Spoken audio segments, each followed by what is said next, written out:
I know what I'm about to say will make a lot of people hate me, and maybe I deserve it. I cheated on my wife. I left her for another woman. And no, I don't regret it. But before you judge me, before you call me every name under the sun, I want to explain how I got here. Because this isn't some story about a guy who got bored and wanted something new. It's not that simple. It's about years of pain, disappointment, and finally realizing I was living a life that was slowly killing me inside. Her name was Anna.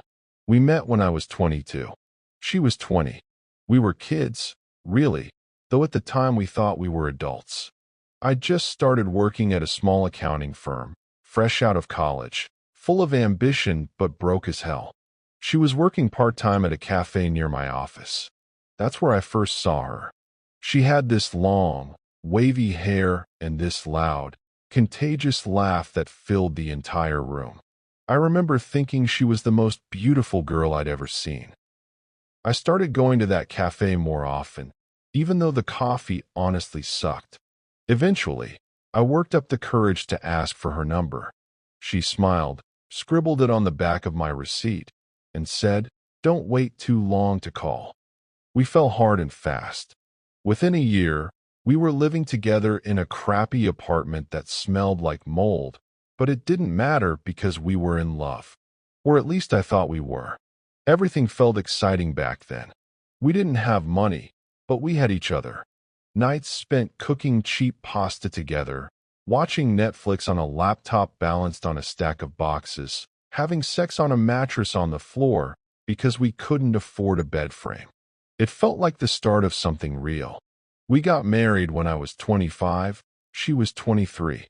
Everyone said we were too young, but we didn't listen. Love conquers all, right?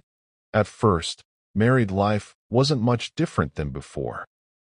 Still broke, still figuring things out, but still laughing, still holding hands in the grocery store, still believing in each other. But then, things started to change. It started small.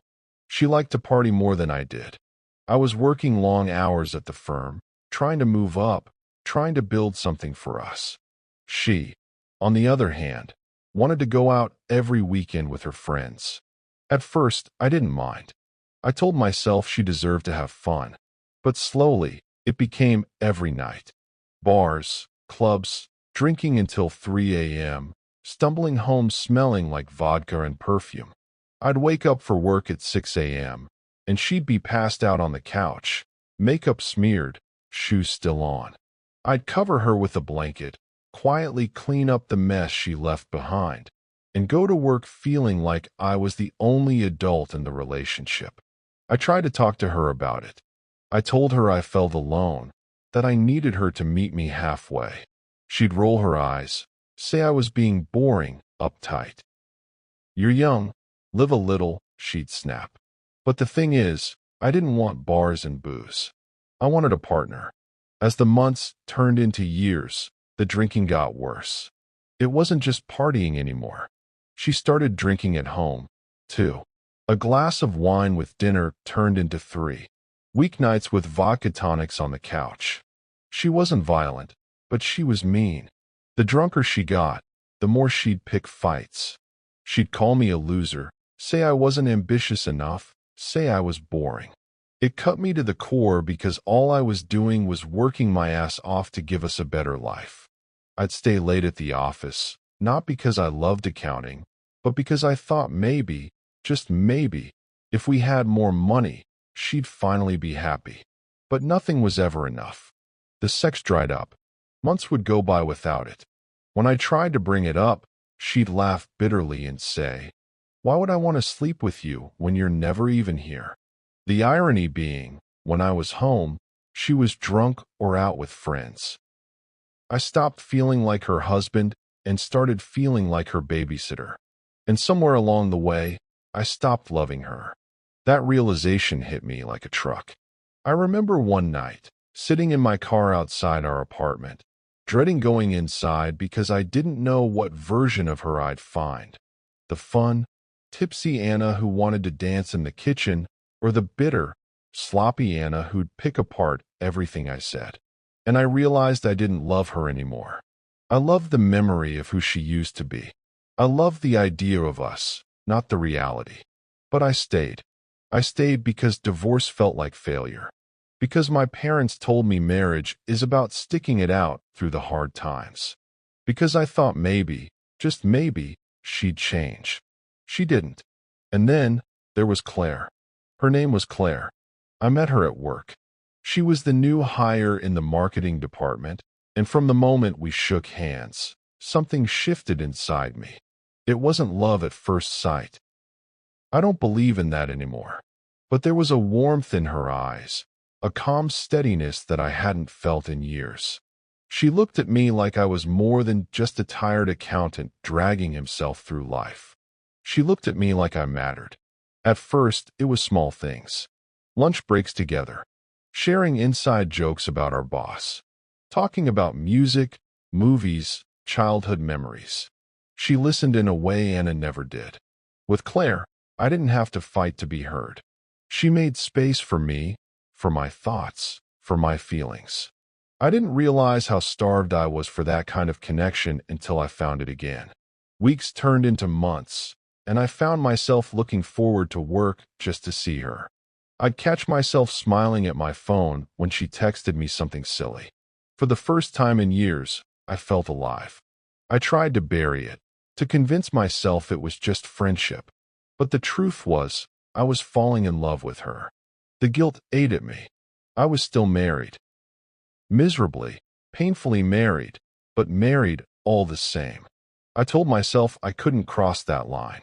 But one night, after a particularly brutal fight with Anna, she'd come home drunk again, called me useless, told me she regretted marrying me. I found myself outside Claire's apartment. I don't even remember driving there. I just needed her. She opened the door, saw the state I was in, and without a word, pulled me into a hug. That hug broke me. I hadn't felt warmth like that in so long. I cried in her arms. And then, somewhere between my tears and her whispers that I deserved better, we kissed. It was like waking up after years of being numb. I know. I cheated. I crossed a line I can never uncross. But in that moment, it didn't feel like betrayal. It felt like salvation. From then on, we couldn't stay away from each other. We tried to keep it quiet, sneaking around, stolen moments in cars, in her apartment, even in my office after hours. Every time I was with her, I felt like myself again, not the beaten-down husband, not the failure Anna painted me as, but the man I wanted to be. Claire never pressured me. She never demanded I leave Anna right away. But she also never pretended to be okay with being the other woman. She deserved more, and she knew it. Yet, she waited.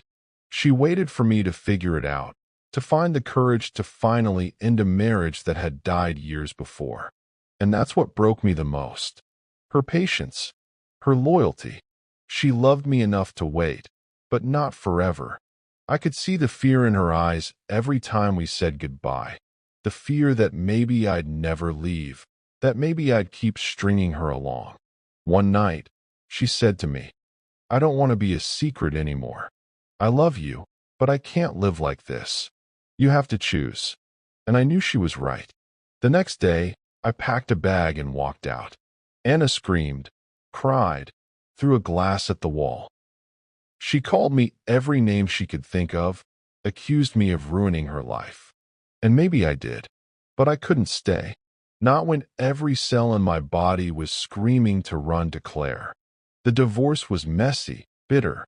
She dragged it out, demanded money I barely had, threatened to ruin me. But through it all, Claire was there. She held me when I was exhausted. She listened when I ranted. She reminded me that there was light at the end of it all. And finally, it was over. The first night I officially moved in with Claire, I felt something I hadn't felt in years: peace. No shouting, no bottles clinking, no walking on eggshells, terrified of what mood my wife might be in. Just silence, warmth, love. I woke up next to her, and for the first time in forever, I wasn't dreading the day ahead. It's been 2 years now. We live together in a little townhouse with a tiny backyard. We cook dinner together. We laugh until our stomachs hurt. We talk about the future.